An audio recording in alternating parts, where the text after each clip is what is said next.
Okay. Bismillah ar-Rahman ar-Rahim. Alhamdulillah, salatu wassalamu ala rasulillah wa ala alihi wa ashabihi wa wala amma ba'd. So if everyone's fine, everyone can hear properly, I shall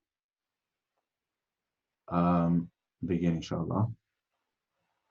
Well, actually, before that, Sister Zinat is saying many parents are not engaged with the education of their children, all sorts of other levels too, hence on this issue. Yeah, you're right. I mean, it's symptomatic of a wider problem of apathy, of parental apathy and neglect and lack of interest in the details of what the children are being taught in schools. So yeah, it's an issue. So if you, I've been in preparation for one of my classes. So next week, next Saturday, so Saturday coming, the first iteration of how to save our iman in today's climate. We're going to talk about causes of doubt, right? And so in preparation to that, I've been reading some studies on causes of doubt. And obviously, you don't need to be a genius to figure this out. You don't need studies, but studies confirm it.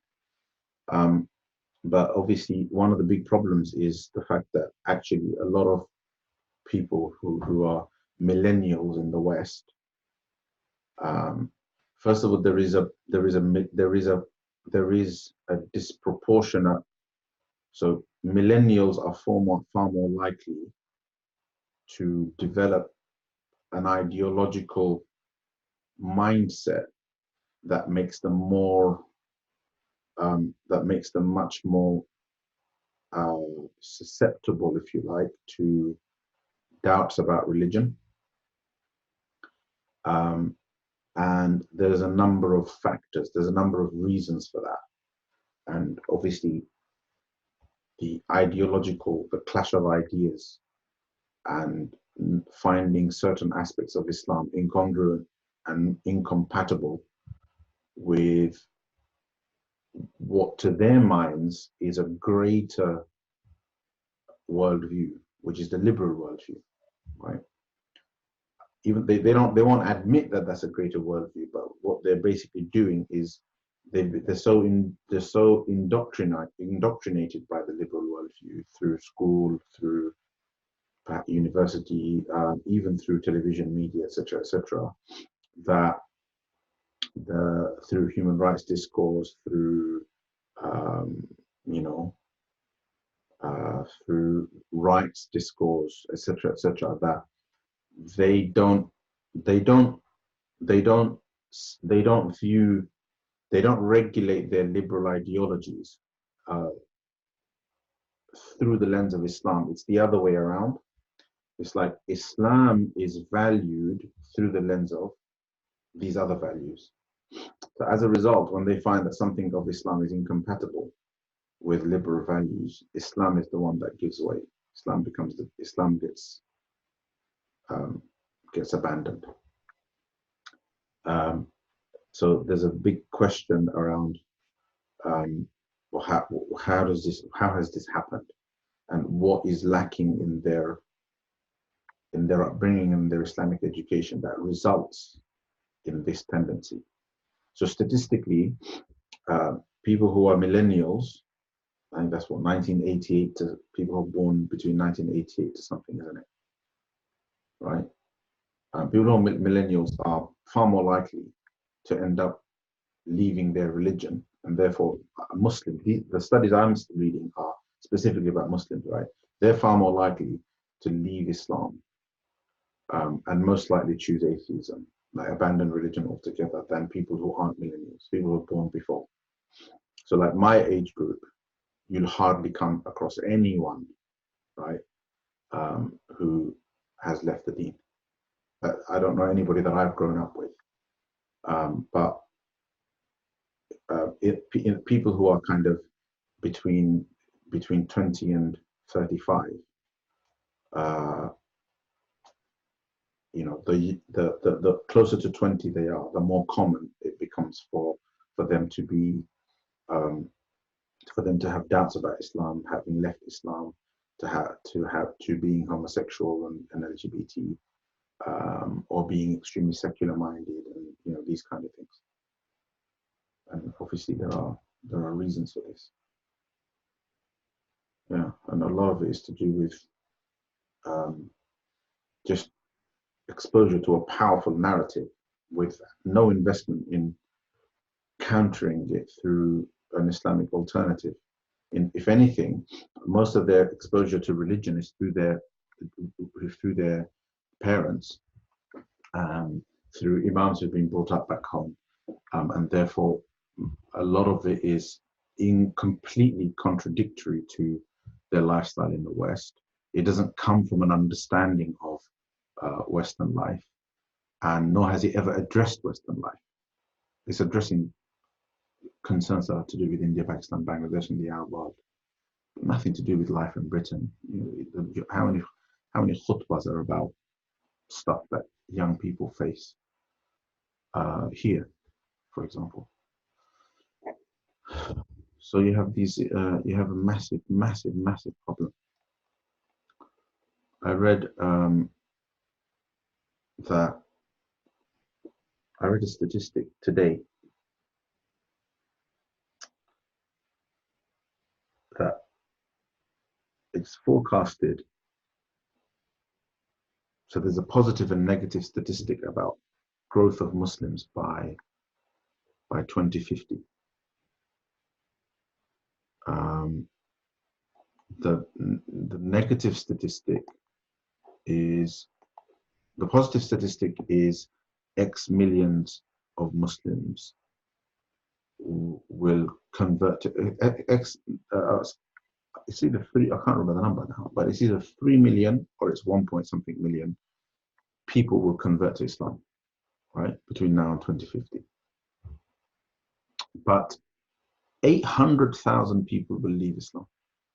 This is the point I wanted to make. 800,000 people will leave Islam in that time. And it's 1 point something million, right? And to my calculation, that was basically the net growth that you're left with is actually not that much. The net growth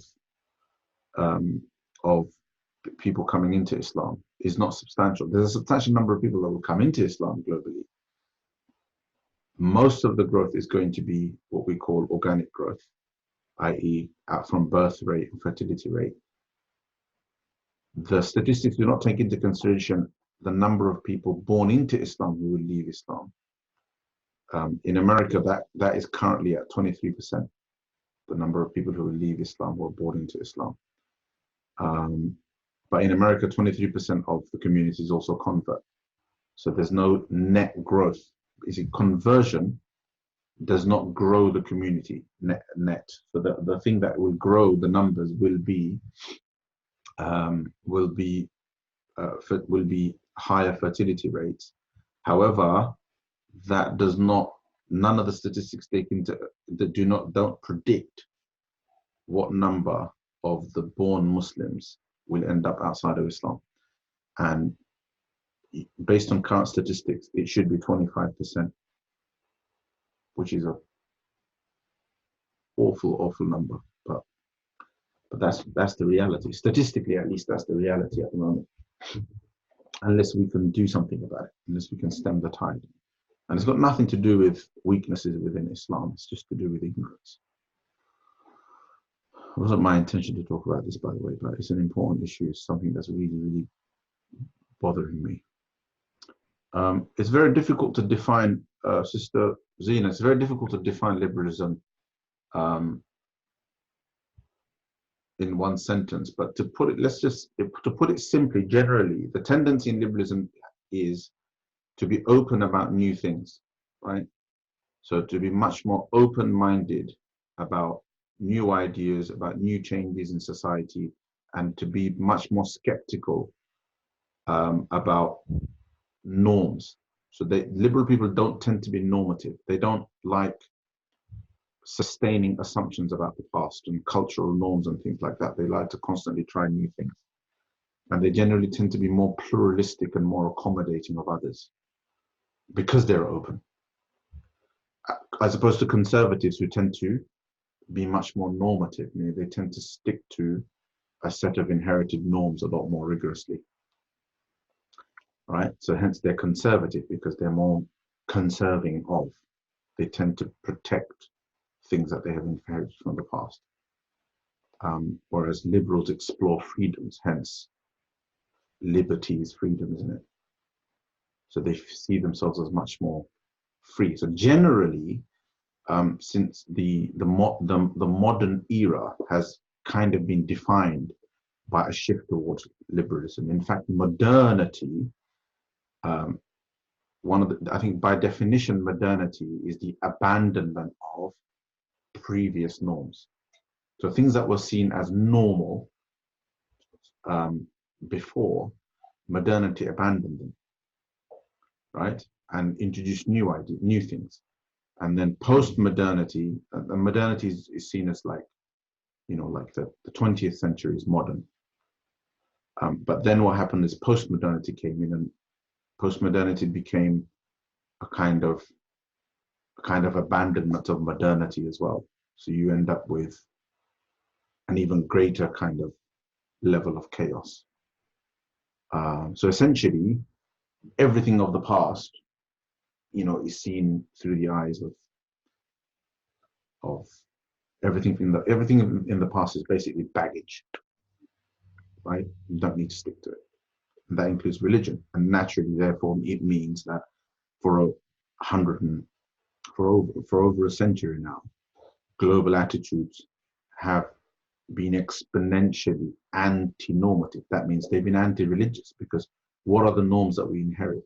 One of the ways in which norms are passed down are religious ways, and it's religious norms that have survived the most. Cultural norms have died in the face of of liberal ideas, in the face of modernity. Culture has just seen a complete death of culture, right? So cultures where religions aren't strong, there's been a complete shift in fashion, in the way people live their lives, in the way they speak, in everything. Everything's completely shifted. It's unrecognizable. Okay, let's do some text, inshallah. All right, otherwise I can go on and on and on about this. So last week, we spoke about the duty to the book of Allah subhanahu wa ta'ala, our duty to the book of Allah subhanahu wa ta'ala, and the duty was acting upon that which is clear in terms of its commands and prohibitions, and responding to what the Quran says about Jannah, Jahannam, etc., with hope and fear, and so on. And I spent quite a bit of time speaking about the idea of spirituality, and how the text seems to indicate that people can achieve spiritual success and attainment, the sweetness of Iman, the comfort of conviction through just by following the Quran, the Sunnah, by following Allah's commands, and so on. So we ended up having this big conversation about the view among some people that you have to formally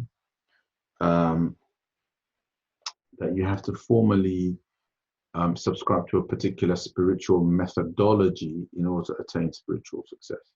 So that was the thrust of our discussion last week. I just want to go through a few more lines, inshallah ta'ala, today, and then maybe we can have some discussion. So Imam Muhasibi says, وإنما يميز ذلك ويرغب فيه أهل العقل عن الله الذين عملوا في إحكام الظاهر وتنزهوا عن الشبه. قال رسول الله صلى الله عليه وسلم: الحلال بين والحرام بين وبين ذلك أمور مشتبهات تركها خير من أخذها.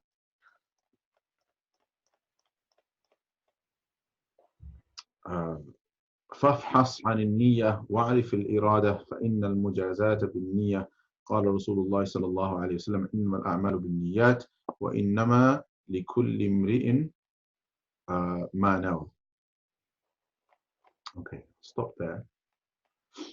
I don't think I'm even going to get past all of that. So he says, Imam Muhasibi says, so this is actually referring back to what he said before. So in the previous sentences, um, he said that, uh, like I said, the duty of the book of Allah subhanahu, our duty towards the book of Allah is to act upon it, follow the commands and the prohibitions, um, uh, respond to its promises and its threats with fear and hope. So hope in the rewards mentioned in the Quran, fear the things that Allah subhanahu wa ta'ala has mentioned in the form of punishment, believing in the mutashabihat, believing in things that are ambiguous without necessarily interpreting them, but holding on to things that are clear, taking lessons from stories of the Quran. And then if a person does that, then they have brought themselves out of the darknesses of ignorance into the light of knowledge, right? And from the punishment of doubt into the comfort of conviction. Yes. Now, continuing on from that, he is saying. So this is what I read today. He's saying, and that referring to what we've just. So that's why I went back. So referring to what we've just read, and that is distinguished by, meaning distinguishing, getting that balance right between hope and fear, and following the commands and avoiding the prohibitions, and etc. That can only be distinguished. These things can only be distinguished and be desired by the people who are endowed with intelligence from Allah subhanahu wa ta'ala. Ahlul aqli anillah, or rather, people who are endowed with knowledge and understanding of Allah subhanahu wa ta'ala. Ahlul aqli anillah, people of aql about Allah subhanahu wa ta'ala, people who have a proper understanding of Allah subhanahu wa ta'ala. Now,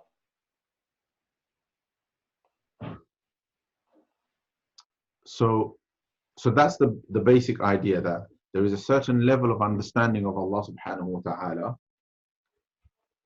Call it,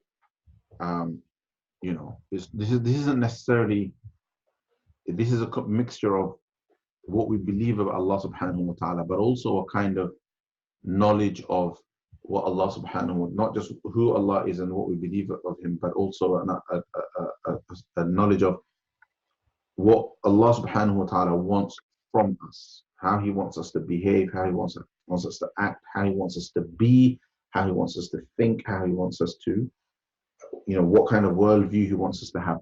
All of that, understanding all of that about Allah subhanahu wa ta'ala gives a person the discernment and the ability to recognize the things that we've basically mentioned before, in terms of how to respond to the requirements of the Quran. Okay, because that's the bottom line. And then how to be brought out of darkness into light, how to come out of ignorance into knowledge. And then he mentions a few qualities of such people who know Allah subhanahu wa ta'ala. So he says, people who know Allah subhanahu wa ta'ala, الَّذِينَ عَمِلُوا فِي إِحْكَامِ الظَّاهِرِ, that these people act to bring to practice, to bring to bear that which is manifest, that which is apparent, right? وَتَنَزَّهُ عَنِ الشُّبَهِ, and they refrain from doubtful and ambiguous matters. Okay, what does that mean? So what he means by bringing into effect, or executing the apparent, or the manifest, or bringing to bear the manifest, what we mean by that is, rather than obsess over ambiguities and subtleties and nuances and the kind of gray areas, um, what these people do is they focus on what is clear. For them, it's like, you know what? I don't care about this particular subtlety. What's clear to me is that Allah wants me to pray 5 times a day, right? I'm not going to worry about the fact that this particular verse of the Quran I don't quite understand, or I'm finding it a little bit difficult. Yeah, meaning I'm not going to live in the grey. I'm going to live in the white, right? And I'm definitely not going to the dark side. I'm definitely not going to go live in the black, right? In the dark, but rather I'm going to live in the white. The white is clear for me, right? What's clear is what Allah wants from me. What my duties are to Allah subhanahu wa ta'ala, what my duties are to other people. Those things are very, very clear, right? So I'm going to live in that, and I'm going to bring that to bear. I'm going to execute that. I'm going to bring that to effect, right? So, for example, you know, rather than obsessing over the quite complex area of who is in the right and who is in the wrong about a particular issue, what is manifest and clear, for example, is where what the right and wrong is when it comes to the obligation of prayer, the obligation of zakat, the obligation of truthfulness, the obligation of treating your neighbor well, the obligation of the rights of the family, the obligation of generosity, the duty of generosity, the duty of being good to one's family. خيركم خيركم لأهله. The best of you is the best of you to your family. The obligation of bringing up our children on Islam, the obligation of taking care of our siblings, the obligation of obeying our parents, the obligation of taking care of our parents, the obligation of the duty to treat our young with love and mercy, the obligation to respect our elders, the duty to be compassionate, the duty to be merciful, the duty to be generous. All of these things, they're clear. There's no, you don't need a PhD to figure that stuff out, right? So the people who have an understanding, who have an understanding of Allah subhanahu wa ta'ala, are people who are able to keep themselves focused to the clear, focus on the clear, and they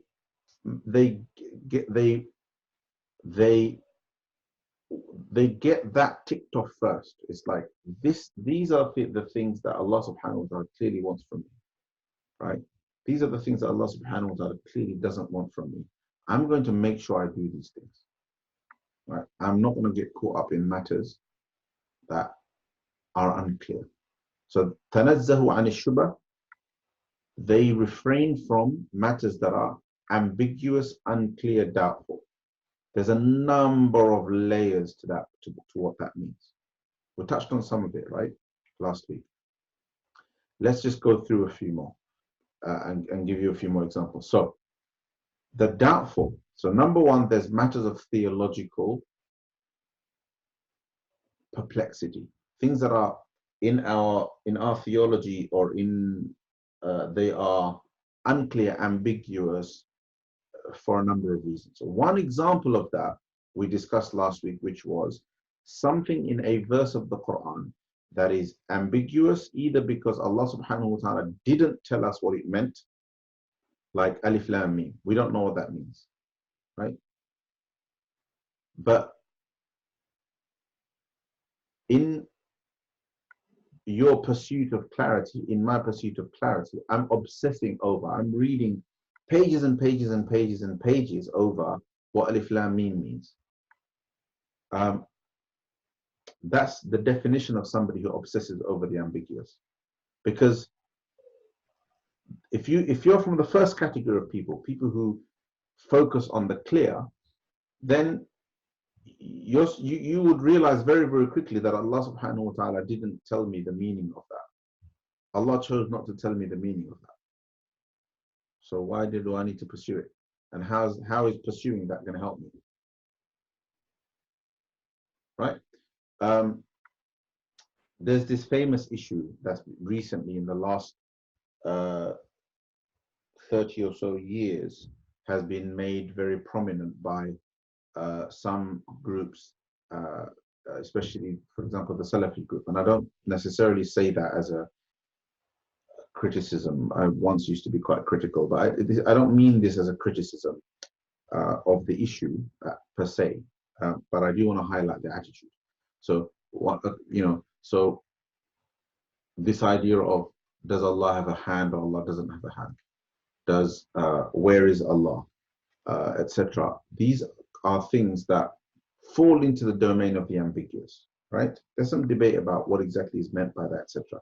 For the most part, these are things that ulama couldn't agree on in terms of how to understand them, whether or not to interpret them. If we interpret them, how do we interpret them? If we don't interpret them, how do we do that? We ended up in a really, really complicated conversation about our understanding about these things. And I tell you what happened here, right? What happened was what is being said here. People in their, because of their obsession with something that was unclear, they lost sight of what the Quran was trying to say. So for example, the verse in the Quran where Allah subhanahu wa ta'ala says, those who pledge allegiance to you, inna alladhina yubayi'unaka, those who pledge allegiance to you, O Messenger, indeed they pledge allegiance to Allah. Inna alladhina yubayi'unaka innama yubayi'una Allah. Yadullahi fawqa aydihim. Allah's hand is over their hands. Right? So rather than focus on what's clear about the verse, what's clear about that verse is, those who pledge allegiance to you, they indeed pledge allegiance to Allah subhanahu wa ta'ala, and Allah's hand is with them. Which basically means Allah subhanahu wa ta'ala is with them. What is the context? The context is a situation of crisis with the non-Muslims. Right? A political crisis, potentially a situation of war. The whole incident of Hudaybiyah in the seerah of the Prophet, in the life of the Prophet. So what's clear in this verse is Allah subhanahu wa ta'ala is giving comfort to the Prophet, giving comfort to the believers and saying, those of you who are pledging allegiance to the Prophet here, Allah is with you. Allah subhanahu wa ta'ala is there with you. But then what happened was, later on, theologians started to ask questions like, what does Allah's hand mean here? Yadullahi fawqa aydihim. Allah's hand is over their hands. What does that mean? And they started this massive debate about whether Allah indeed has a hand on it. Is that hand physical or is it metaphorical? If it isn't metaphorical, then what is it? Is this something that we're supposed to take literally, or is it something that we're supposed to take metaphorically, etc., etc.? This became a massive issue, with some people becoming anthropomorphic, the Mujassima, who basically said, no, Allah is saying he's got a hand, that means he's got a hand. Other people going, no, how can Allah have a hand? Allah is not temporal. Allah subhanahu wa ta'ala can't be conceived of in time and space, so therefore this is metaphorical. Others turned around, came and said, no, it's not metaphorical, we take it literally, but we don't know what it means, we don't know the exact meaning.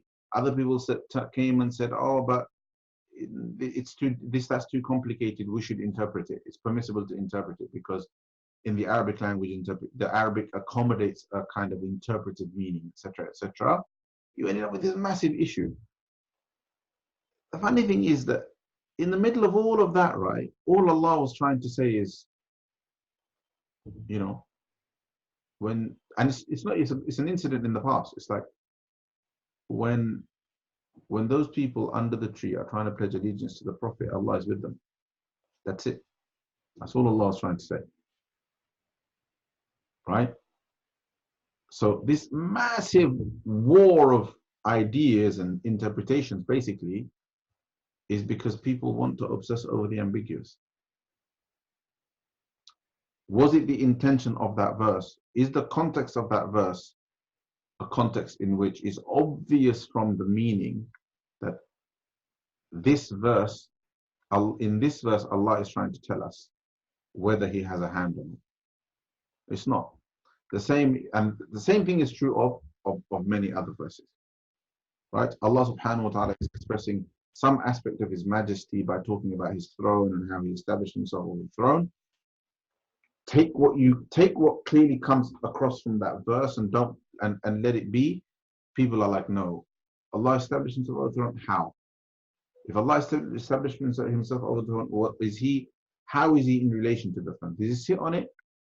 Does he sit on it? If he sits on it, is he physical? Because Allah has to be physical if it sits on the throne, and so on and so forth. So that's another example. I gave you the example of those alif lam mim and other letters as one example. This is another example of allowing ambiguous matters to basically become our obsession, right? Rather than the purpose of what is being said, right? What is clear from the verse isn't this, right? That particular aspect of the verse wasn't the clear message of the verse. The clear message of the verse is something else, right? Right. So those are two examples. Other examples are, things that are to do with Allah's essence, right? All of which became complicated issues theologically. Sometimes those complications you have to go into because people are saying things that are blatantly incorrect. So those incorrect views have to be clarified.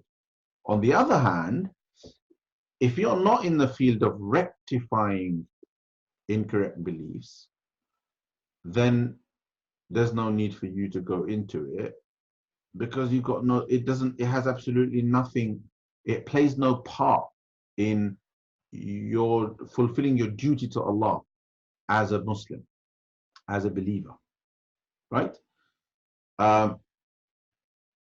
So, for example, getting to the bottom of the nature of Allah's speech might be something that is an important theological discussion, because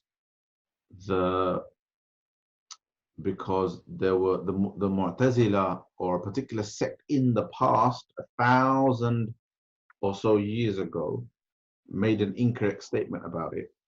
But that has no bearing on you and me reading the Quran every day. That bit is clear. The fact that Allah tells us, "Utlu ma uhiya ilayka min al-kitabi wa aqimis salah." The fact that Allah subhanahu wa ta'ala ordered the Prophet to recite the Quran and establish prayer, that bit is clear, right? So therefore, recite the Quran every single day. Yeah. So similarly, you can move into more practical matters, which is what he's basically saying next. That in matters of halal and haram, for the most part, if there's no reason to get into ambiguous matters, stick to what is clear. All right? That's both in matters of difference of opinion. If you can, then avoid matters of difference of opinion. Just stick to what you can easily stick to what is clear in the Quran and the Sunnah. And if you do end up necessarily getting caught up in differences of opinion, go for a simple way to find a clear path that enables you to focus on what your duty is. And I'll tell you how that is. If there is a difference of opinion between what is halal, what is haram, try to stick to what is clearly halal. Try to avoid what is clearly haram. If there's anything in between, so in between are things that are dubious. So, for example, there's something that isn't 100% clean money. There could be some mixture in it. It may be possible for it to be halal or permissible, but there's definitely some mixture in it. Well, if you can avoid it, it may well be that somebody says to you it's permissible for you to take that, but if you can avoid it, right? There's a business opportunity. The majority of it is halal, but there's a dodgy part to it if you can't avoid it. There's a particular food item. Most of the ingredients are okay, but this is one ingredient, right? That potentially is problematic if you can avoid it, right? And so on and so on. I mean, as far as possible, try to keep yourself in the clean. Finally,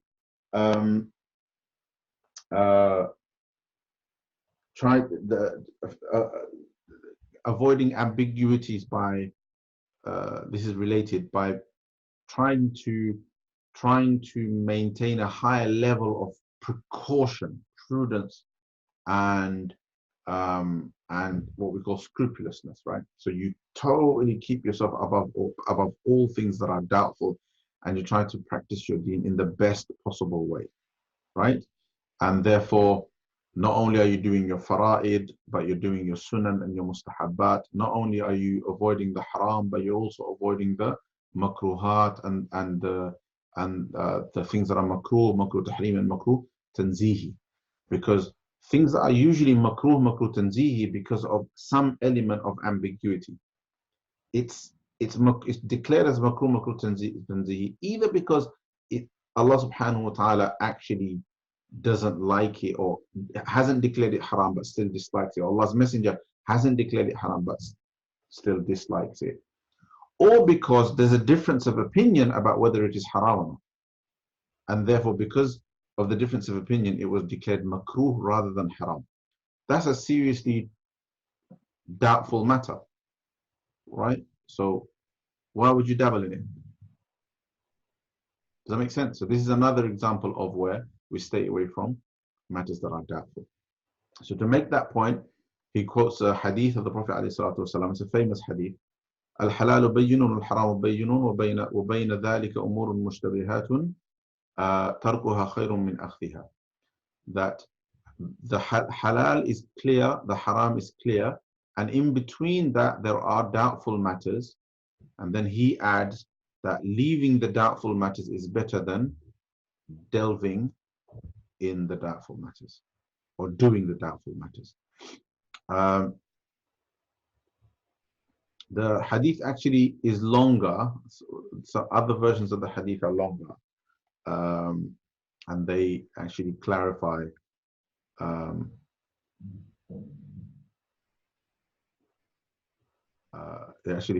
it provides a kind of analogy by saying that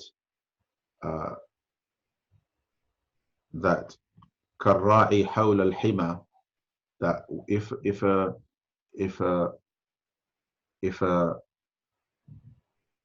a shepherd takes his animals too close to a forbidden pasture, then there's a risk that some of those animals will end up grazing on that forbidden pasture.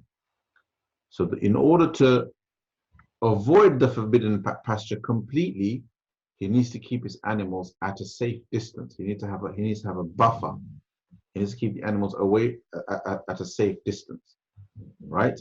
Almost as if so he'll have to kind of get the animals to stay away from the buffer line, so that even if a few stray past that, where they end up straying is actually not forbidden pasture. So to completely avoid the forbidden pasture, you have to create this buffer, right?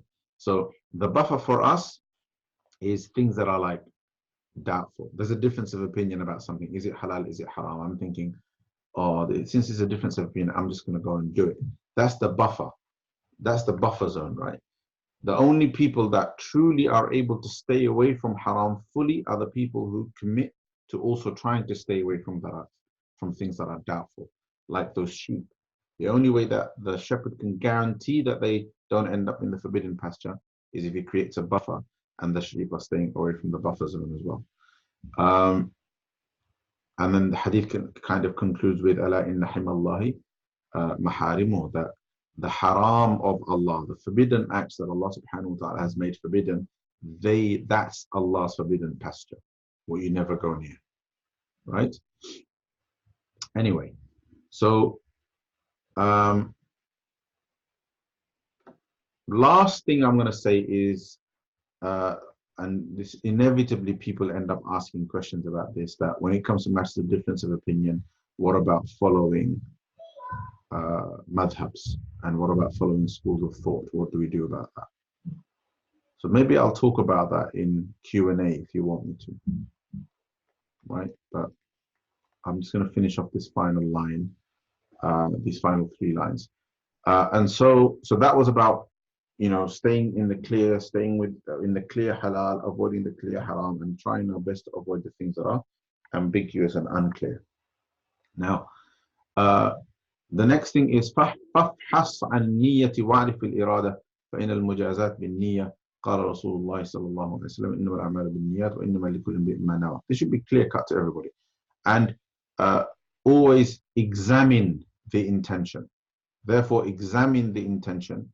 Know what you know, your irada, know your will, right? Know your will, know your decisions. Because actions are, because recompense, because reward is by the intention. Reward is by the intention. The Messenger of Allah sallallahu alaihi wasallam said, indeed, actions are by their intentions, and every man gets that which he intended. A couple of things I want to say about that. Number one, when we talk about intention, we're not just talking about a statement of intention. Intention is about intentionality. It's about doing things deliberately, doing things because you intended to do them, not doing things out of automation, not doing things because without ever thinking about it, right? Doing things with intention is to do things seeking them out deliberately.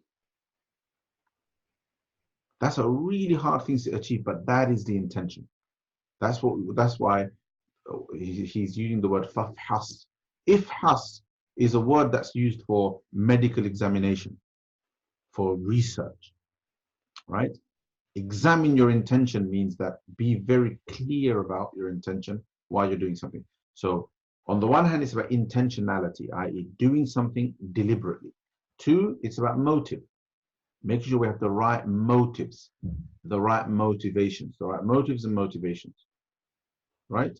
And therefore, when we're doing some kind of good, being clear about why we're doing it, and then making sure that there is a deliberate, conscious awareness of the fact that Allah subhanahu wa ta'ala will reward you for this. Because if that's not there, why would you be rewarded, even if you're doing it? Let's just say there's a particular good deed. You're doing it anyway. But you've never ever bothered to think about the reward from Allah subhanahu wa ta'ala. Never. It's never occurred to you that this is a good deed that Allah rewards. You just do it because you're doing it. Because you like it, because you enjoy it, because somebody's asked you to do it, because you need to do it, because you feel obligated to do it, because you're forced to do it, because you've been blackmailed into doing it, because it's your parents asked you to do it.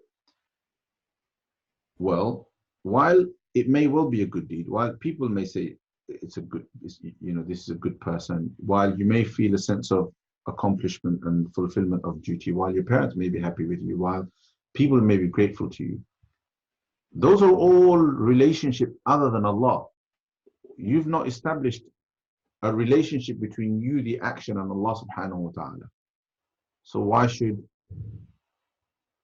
Allah subhanahu wa ta'ala reward you for that action when it's never occurred to you once that you're motivated by wanting to please Allah, wanting to seek reward from Allah, right? So therefore, examining intention is about always checking our motivation behind what we're doing.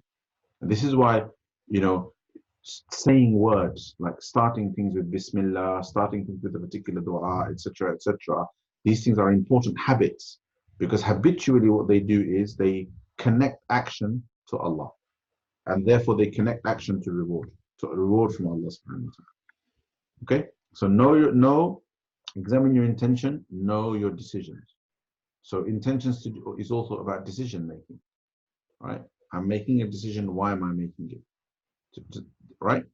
It's also micro and macro. So Niyyah is about micro decisions, but it's also about macro decisions. That means sometimes you can't make an individual intention with every small component of an action, but you can make an intention from the outset, right? You can make an intention from the outset.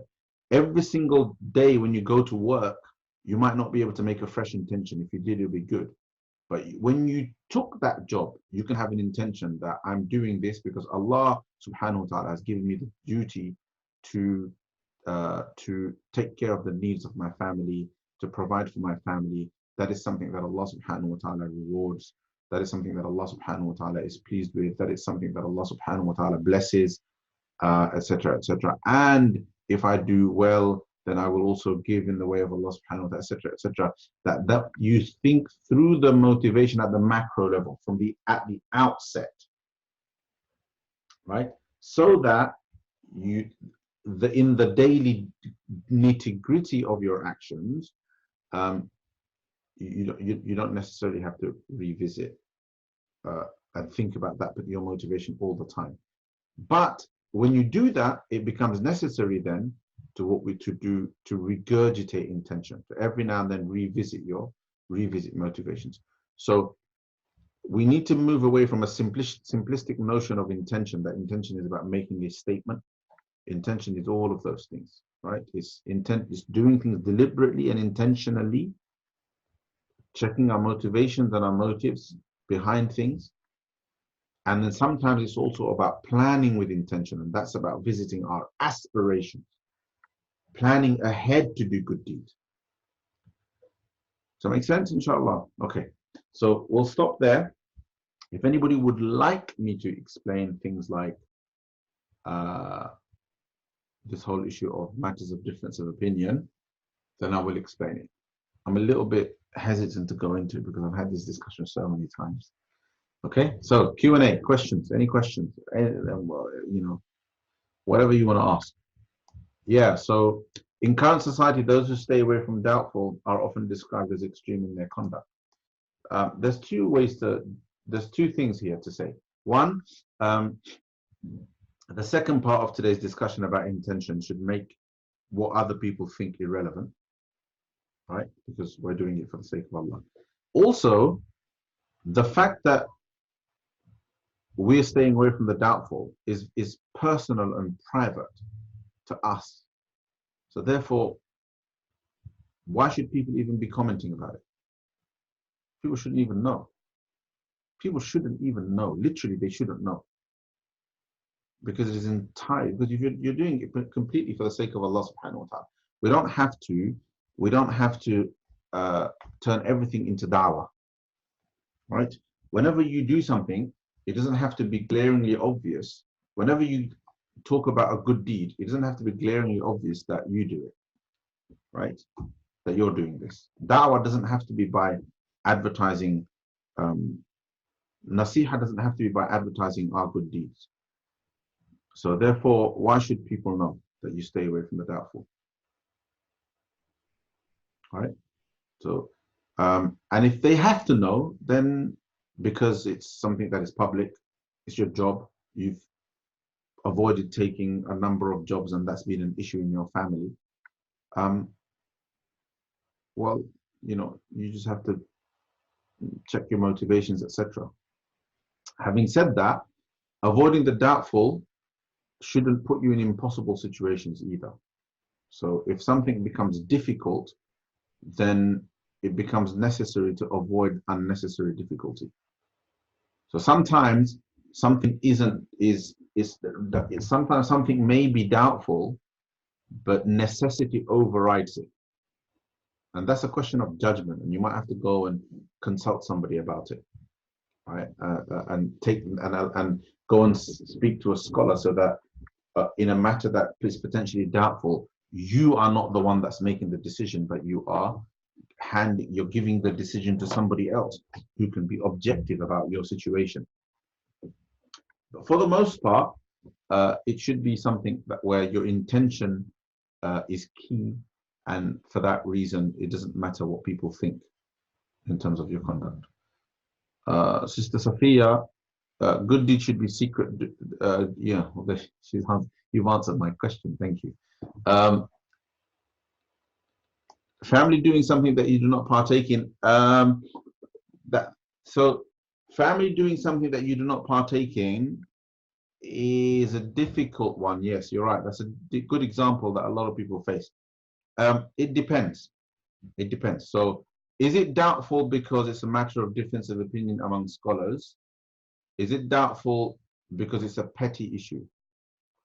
Is it kind of petty doubtful, or is it something that is blatantly haram?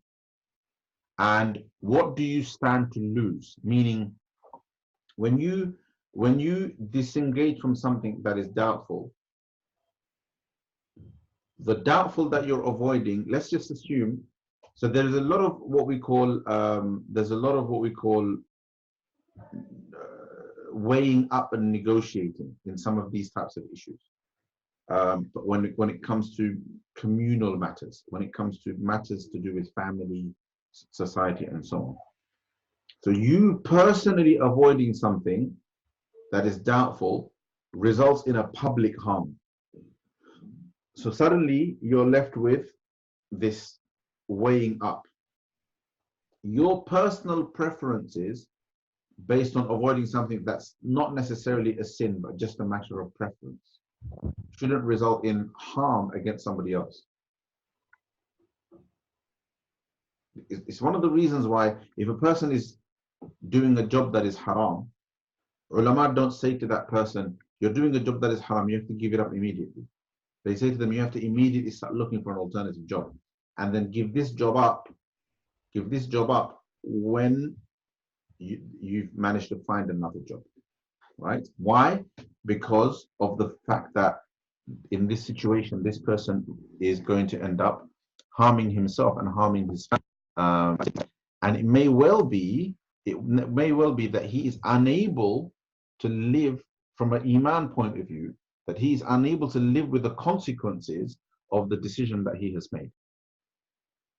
Does that make sense? Meaning that it's like, in order to avoid something that is doubtful, the person went and gave up their job, etc., etc. But then eventually, the consequence of giving up their job ends up harming their Iman. So the harm is far worse, right? In the case of families, for example, if what you're not partaking in isn't something that is completely haram, and the consequence of not joining your family in a social activity is rift and isolation and, disturbing the family unity, etc., then there's a weighing up that needs to be done, and you might need to take some advice on it. It's difficult to comment in general terms, but you might need to take some advice on it. All right. For women, so I can give you one or two examples of cases that I've dealt with. For women, it can be somebody insisting on, covering their face beyond the hijab in front of relatives.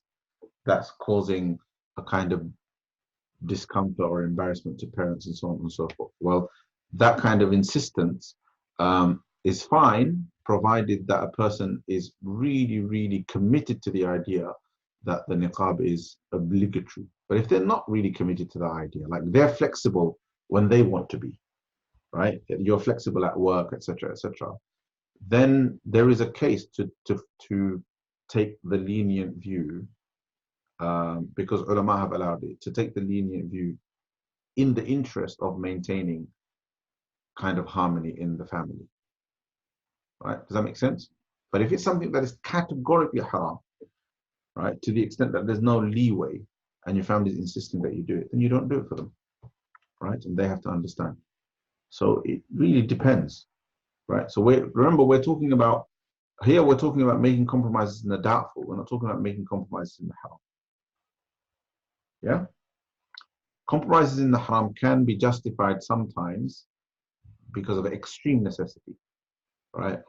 And so on, but never because of, some speculative benefit or some speculative harm. All right? We're talking about in the doubtful matters.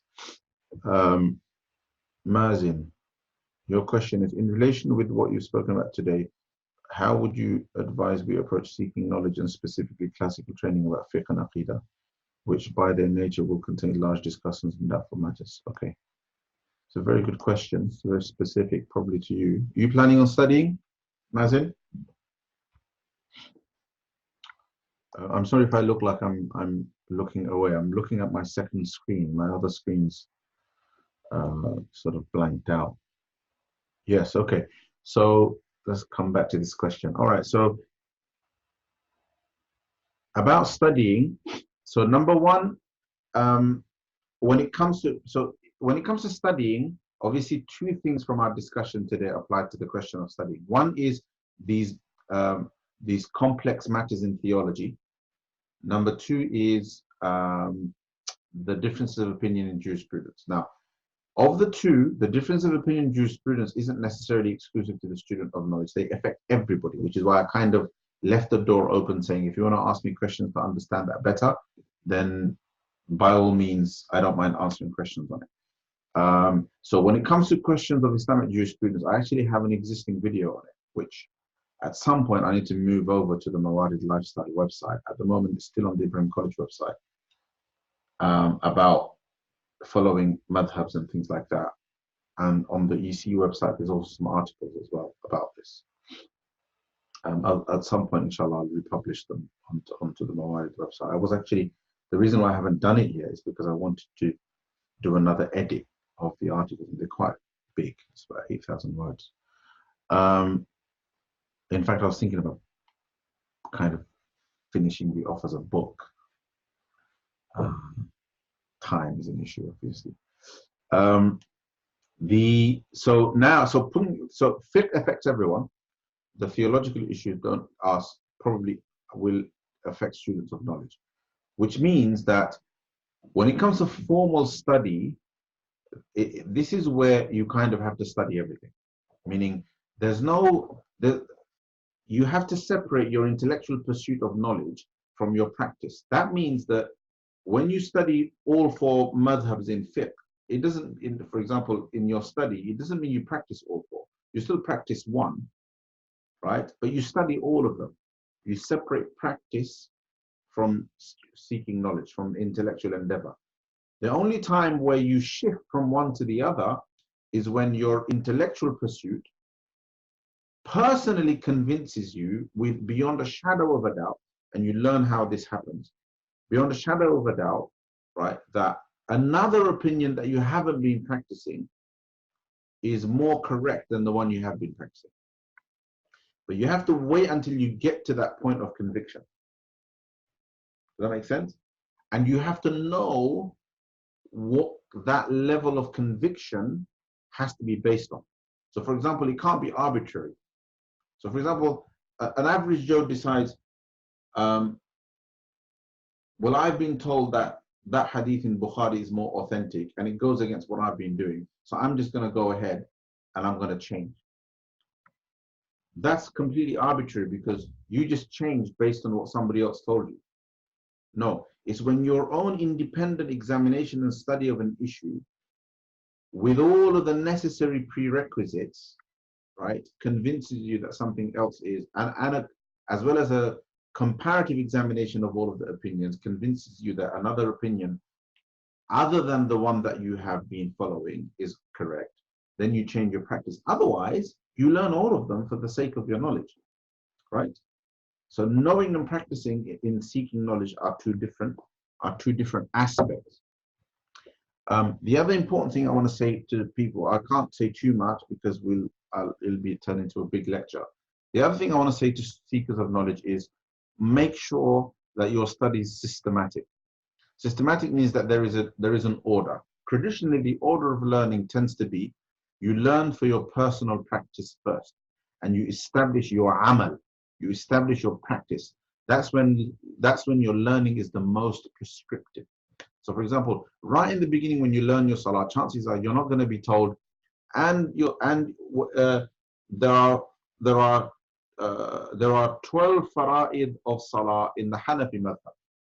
And in the Shafi'i madhab, there are this many. I don't even know how many they are actually. And in this other madhab, there are this many. When you make wudu, it's fard to wash your face in the Hanafi madhab. But then in the Shafi'i madhab, it's fard to also say Bismillah. And in the Maliki madhab, it's also fard to rub your face. That's not how wudu would be taught to a person who is practically trying to learn to do wudu. A person who's practically trying to learn to do wudu would simply learn wudu from a teacher or from a parent or from a mentor exactly the way that person does their wudu, without any of the details. right? Or they would just learn it according to a textbook that's based on one of the madhabs. Does that make sense? So they will learn for practice. They will learn theology for the sake of avoiding doubts and affirming their faith, right? Otherwise, they will focus on their spirituality, building up their iman, building up their conviction, building up their, their practice and their iman, their dhikr and their spirituality, their habits, and etc., etc. They will do these things for the sake of practice, and therefore, at this stage, their learning will be the most prescriptive, right? They will learn theoretically where the knowledge by its very nature is theoretical. For example, if they went and learned logic or something like that. Then the practical sciences like fiqh will become more theoretical and more academic once the practice aspect has been sorted. And a person knows what they're doing in their ibadah, in their worship, in their muamalat. They know how to, they know their tahara, they know their salah, they know their zakah, they know their hajj. Their personal practice is done, right?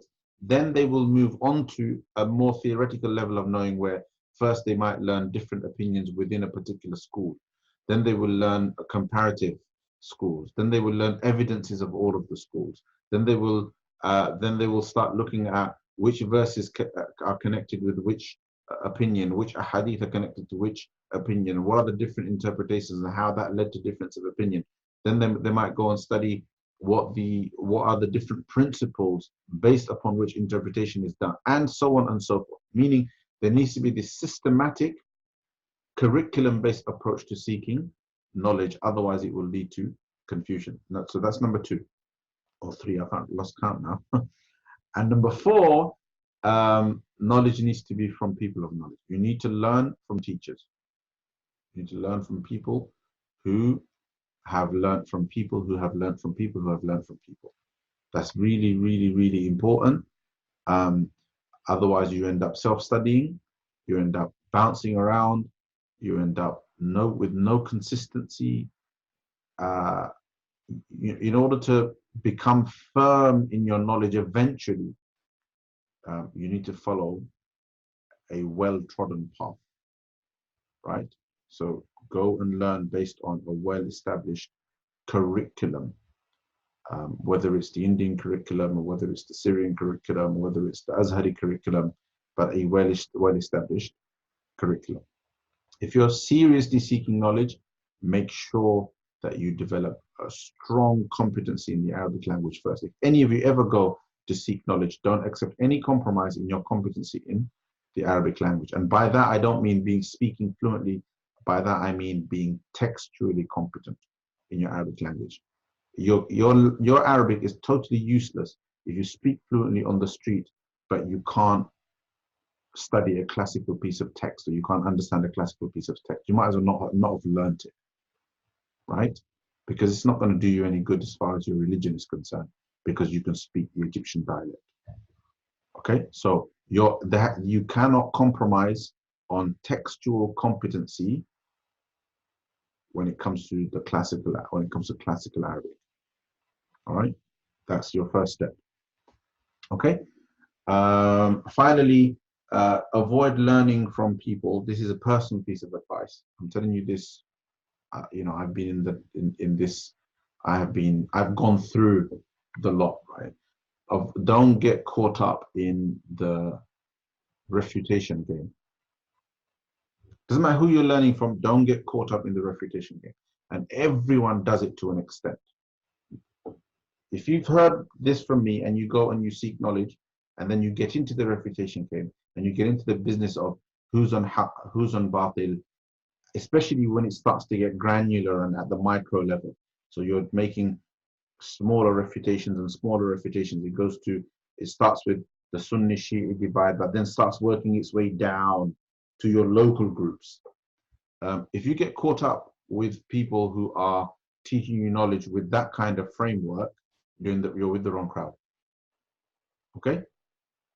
And if you're seeking knowledge from people who are really experts who are really, really good at what they're teaching you, but they tend to have this reputational mindset, then if you want to remember something that I'm telling you now, after the Shi'i Sunni divide and the divisions of early Islam, okay, don't judge anyone until you know everything, right, about a particular issue.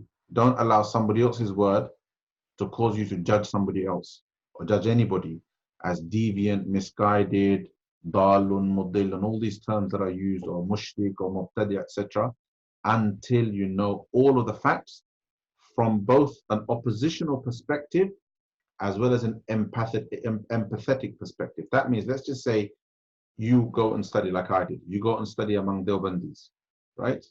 And they teach you Hanafi fiqh, they teach you Maturidi theology, they teach you usul fiqh, etc., etc., etc. But they also teach you based on the Deobandi school of thought or Deobandi polemics that the Brelwis are wrong and they're deviant because of X, Y, and Z. Understand the issue. So this is the oppositional view. So these guys are opposed to those guys. Understand their arguments, understand their point of view, but don't judge the other party until you have found out what their answers are from them. Don't take the answers, don't understand Brelwi answers from their bandits, right? And if you can, avoid the issue altogether. Just learn your knowledge. Okay? I hope that's useful.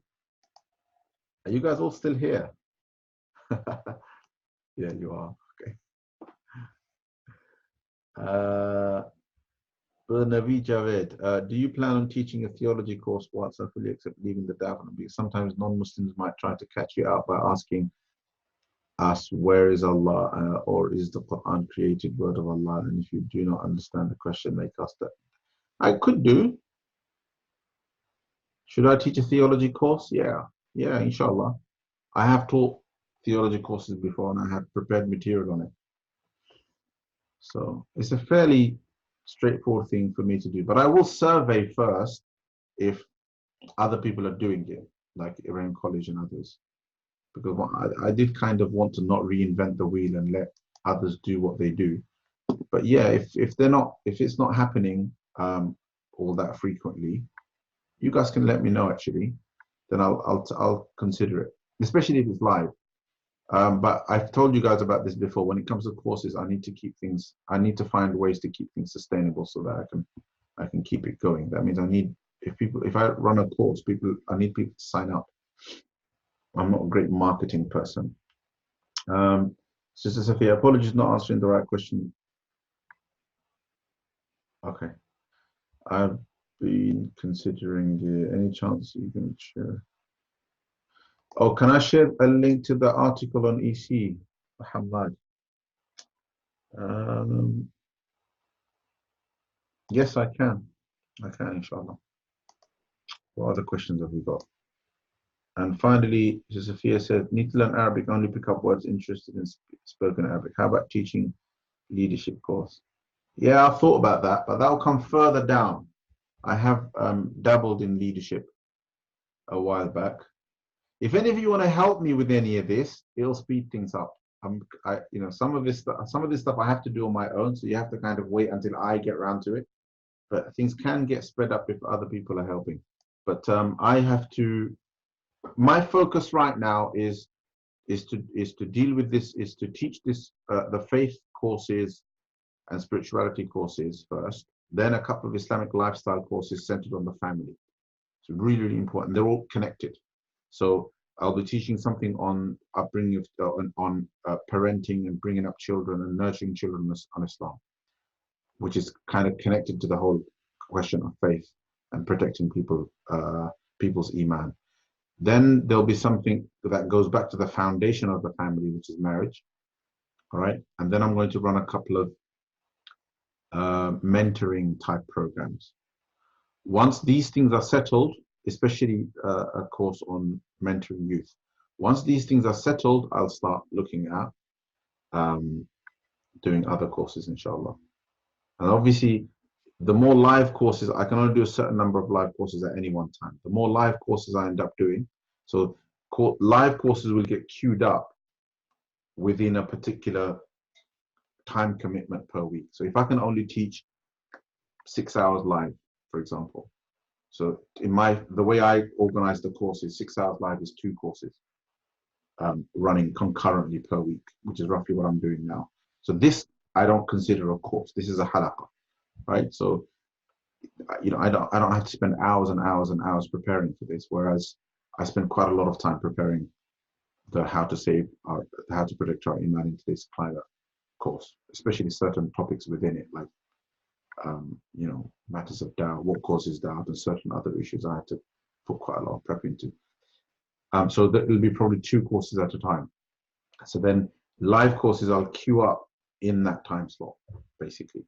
And then there'll be some on-demand recorded courses that will be run off the back of the live courses, and some recorded courses that I'll record separately. And I'll probably work on one of those at a time, because once the prep is done, it's done. And then, then there's the challenge of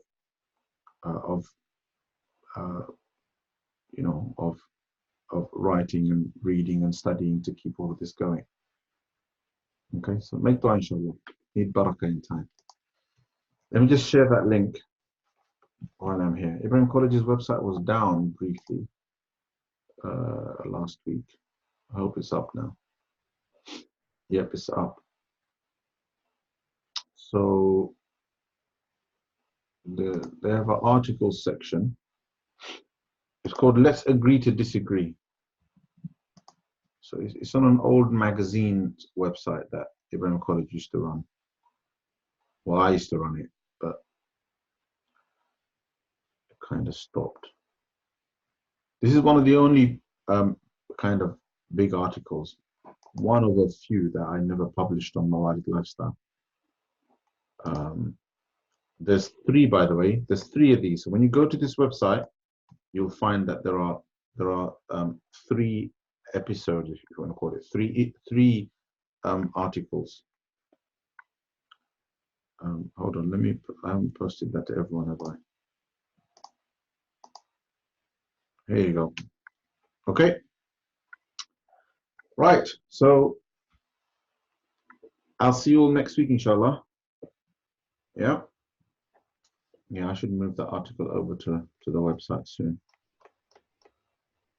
Or do a shorter version. And there's a video as well, actually, on the EC YouTube channel, I think. That video I did it quite spontaneously, but actually it ended up being a pretty decent explanation of it. It's almost like a full lesson. It's like an hour and a half. But it's, if you like to listen to things being explained, it's worth listening. It's worth investing that time. I'm not a very good public speaker. I don't get tens of thousands of views on my videos. But for a boring, fairly academic topic, this video ended up being quite popular. Anyway, if you guys have to go, you can go, inshallah. Those of you who want the link, just stay with me. I'm just trying to find it. I've not searched these videos for a while. My internet's a bit slow. Yeah, here it is. Found it. Whew. That was hard work. Okay, that's it. That's everything. All right, inshallah. Assalamu alaikum, everyone.